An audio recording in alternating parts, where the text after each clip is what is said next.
नमस्कार दोस्तों, मैं देवव्रत आप सभी को अपने चैनल ज्ञान भारत पर स्वागत करता हूं। सौगंध मुझे इस मिट्टी की, मैं देश नहीं बिकने दूंगा। जी दोस्तों, ये 2019 में हमारे मौजूदा सरकार का नारा था कि सौगंध मुझे इस मिट्टी की, मैं देश नहीं बिकने दूंगा।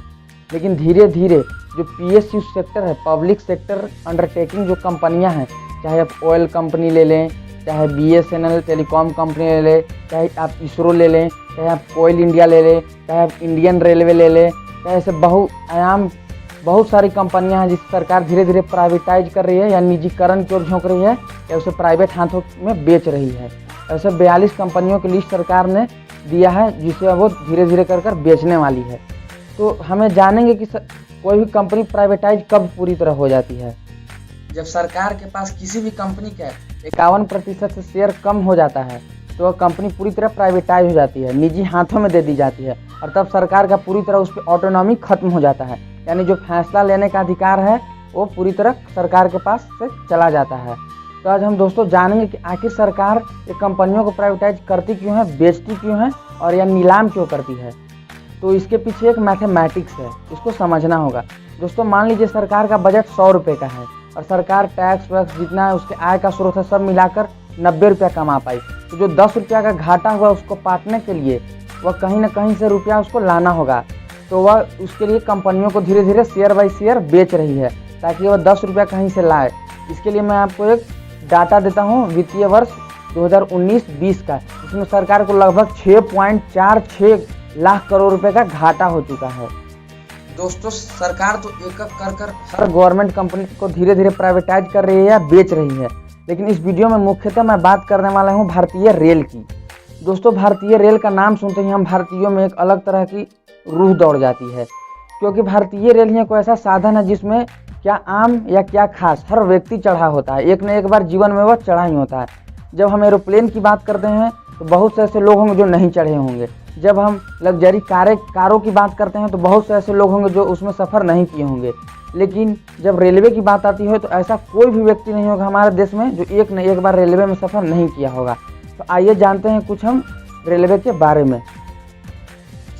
दोस्तों हम रेलवे के निजीकरण के बारे में बात करने से पहले रेलवे के बारे में जानते हैं कि रेलवे आखिर है कितना बड़ा, इतना हमारे जीवन में महत्व क्यों रखता है। तो दोस्तों आपको जानकर हैरानी होगी कि रेलवे पूरे विश्व का 8वां सबसे बड़ा संस्थान है रोजगार देने के मामले में, एम्प्लॉय के मामले में। दोस्तों रेलवे लगभग 12,617 ट्रेनें प्रतिदिन चलाती हैं और रेलवे के पास लगभग 14 लाख कर्मचारी हैं और रेलवे के पास उतने ही यानी 14 लाख ही पेंशनर्स हैं, यानी पेंशन भी 14 लाख लोगों को रेलवे देती है। तो दोस्तों ये सवाल है क्या निजीकरण के बाद आखिर इन 14 लाख लोगों को ये प्राइवेट कंपनियां पेंशन क्यों देगी। दोस्तों भारतीय रेल हमारे देश की अर्थव्यवस्था की रीढ़ की हड्डी है। वह इसलिए आपको जानकर हैरानी होगी कि हमारे देश में प्रतिदिन रेलवे से लगभग 2,60,00,000 लोग सफ़र करते हैं, जो ऑस्ट्रेलिया की आबादी से भी ज़्यादा है और लगभग 80 से 90 देशों की आबादी से भी ज़्यादा है। तो जब सरकार ने यह फैसला लिया कि 109 रूटों पर 151 नई ट्रेनें चलाने का जिम्मा वे प्राइवेट कंपनियों को देने वाली है, जब यह खबर आई तो हमारे देश में काफ़ी उग्र प्रदर्शन होने लगा। और यह तस्वीर जो उग्र प्रदर्शन और विरोध का जो दिल्ली के जंतर मंतर से आई है, पहले आप उसे देखें।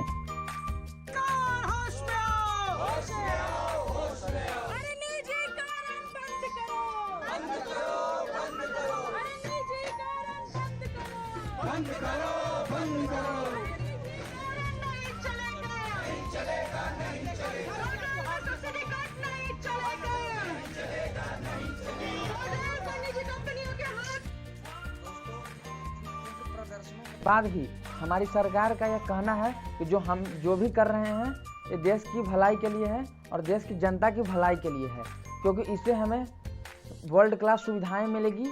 दोस्तों मेरा सवाल यह है कि वर्ल्ड क्लास सुविधाएं तो मिलेगी, लेकिन किराया कितना बढ़ जाएगा, आम लोगों के पैकेट पर कितना मार पड़ेगा, बोझ पड़ेगा, यह सोचने वाली बात है। क्योंकि अभी हमें रेलवे लगभग 54% तक टिकटों पर हमारे किराए पर सब्सिडी देती है, लेकिन इसके बाद जब प्राइवेट कंपनियां आ जाएंगी तो वे उनका मोटो होगा न कि सोशल वेलफेयर बल्कि कमाई, कमाई और सिर्फ कमाई। दोस्तों अब हम बात करेंगे रेलवे बोर्ड की एडवाइजरी की। तो दोस्तों रेलवे बोर्ड का कहना है कि हम जो 151 ट्रेनें चलाएंगे, जो निजीकरण करेंगे, वो 45 सालों के लिए होगा और उसके बाद आगे का हम विचार करेंगे। मतलब कि वह 45 सालों के लिए वे कॉन्ट्रैक्ट पर कुछ कंपनियों को वह देंगे। और रेलवे बोर्ड का कहना है कि सारा प्रक्रिया ऑक्शन के द्वारा यानी नीलामी के द्वारा होगा। और रेलवे का यह भी कहना है इसके तहत हम उन कंपनियों को कहेंगे कि आपको रेलवे को डेवलपमेंट करना है, रेलवे स्टेशनों को डेवलपमेंट करना है। इसके अंदर आपको स्टेशन के परिसर में मॉल, सिनेमा घर, हॉस्पिटल और कई सारी हाईटेक सुविधाएं देनी होगी।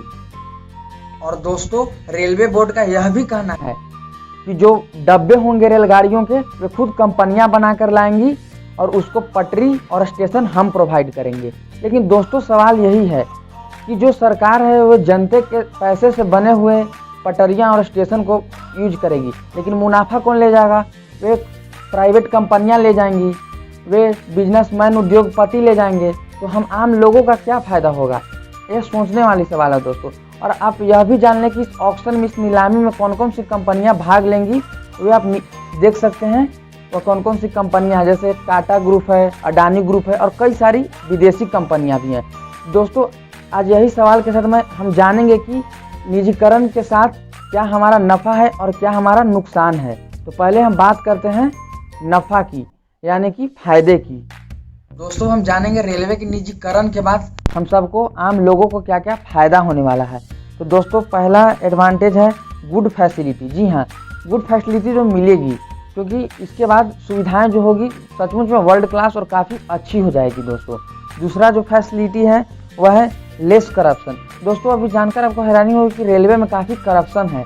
जो अभी फित्ताशाही या लाल फित्ताशाही चलती है, तो करप्शन बंद हो जाएगी। दोस्तों एडवांटेज नंबर 3, बेटर इफिशियंसी। हमारा जो समय होगा काफ़ी बचेगा, सर्विस जो होगी काफ़ी अच्छी और गुड्स क्वालिटी की होगी। दोस्तों number 4, profit making from loss. दोस्तों अभी रेलवे काफ़ी घाटा में चल रहा है। इसके बाद कंपनियों के आने से हमारा रेलवे को काफ़ी फ़ायदा पहुंचेगा और इससे देश को जो नुकसान हो रहा है उसको वो पाटने में या भरने में काम करेगी। दोस्तों अंतिम और 5वां फायदा वह है लॉन्ग टर्म विजन। ये जो विजन है वो लॉन्ग टर्म है, दूरदर्शी है। इसीलिए सरकार ने इसको लाने का या प्रस्तावित करने का काम किया है। तो अब हम बात करेंगे नुकसान की, यानी डिसएडवांटेज की। तो दोस्तों disadvantage number 1, profitable routes only. जो निजी कंपनियां हैं वह उन्हीं रूटों पर रेलगाड़ियां चलाएंगी जिनसे उनको फ़ायदा पहुंचेगा। जहां से उनको ज़्यादा फायदा नहीं पहुंचेगा या नुकसान होगा, वहां पर वो गाड़ियां बिल्कुल नहीं चलाएंगी। Disadvantage number 2, accountability.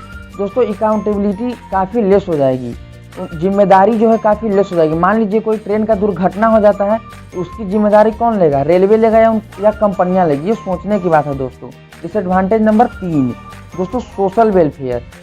जब प्राइवेट हो जाएगी रेलवे तो उसके बाद सोशल वेलफेयर बिल्कुल खत्म हो जाएगा और केवल लूट खसोट हो जाएगी और कंपनियां केवल जेब भरने के बारे में सोचेगी। दोस्तों डिसएडवांटेज नंबर 4 वो है इंक्रीज फेयर। दोस्तों इसमें हम बात करने वाले हैं कि रेलवे जो है 14 लाख पेंशनरीज जो पेंशन लेने वाले हैं उनको पेंशन क्यों देगी, आखिर उनको बैठे बैठे क्यों खिलाएगी प्राइवेट कंपनियां। जो लास्ट और आखिरी डिसएडवांटेज है जॉब सिक्योरिटी। दोस्तों जब प्राइवेट कंपनियां आ जाएंगी तो जॉब सिक्योरिटी आप समझ सकते हैं कितनी न के बराबर हो जाएगी और कितने लोगों को 12-12 घंटा भी काम करना होगा और कितने लोग अपना नौकरी से हाथ भी धो सकते हैं। ये सब डिसएडवांटेज है, नुकसान है, इसके बारे में भी हम सबको सोचना होगा। तो आप अगर इससे पूछेंगे तो मैं यही कहूँगा, सुविधाएँ तो लाख मिलेंगी, लेकिन जो आम लोगों के पैसे पर जो बोझ पड़ने वाला है उसका क्या? दोस्तों जॉब सिक्योरिटी भी काफ़ी लेस हो जाएगी। जो स्टूडेंट घरों से दूर रह कर 12-12 घंटे 13-13 घंटे सरकारी नौकरियों की तैयारियां करते हैं और सरकार धीरे धीरे इनको निजीकरण की ओर धकेल रही है, तो उन बच्चों का, उन स्टूडेंट्स का क्या होगा? दोस्तों हम भारतीयों में एक खासियत होती है, मैं आपको आज बताना चाहूँगा। दोस्तों हम सबको सरकारी चीज़ बिल्कुल पसंद नहीं होती। हम लोगों को सारी सुविधाएं प्राइवेट में पसंद होती है। वो एजुकेशन के मामले में हो तो प्राइवेट स्कूल में अच्छे लगते हैं, हेल्थ के मामले में हो तो प्राइवेट हॉस्पिटल में अच्छे लगते हैं। लेकिन हर भारतीय को एक चीज़ सरकारी ही चाहिए दोस्तों, और वह है नौकरी। बातें तो होती रहेंगी, आपको इस मुद्दे पर क्या कहना है मुझे कमेंट बॉक्स में लिखकर बताएं। तब तक के लिए धन्यवाद।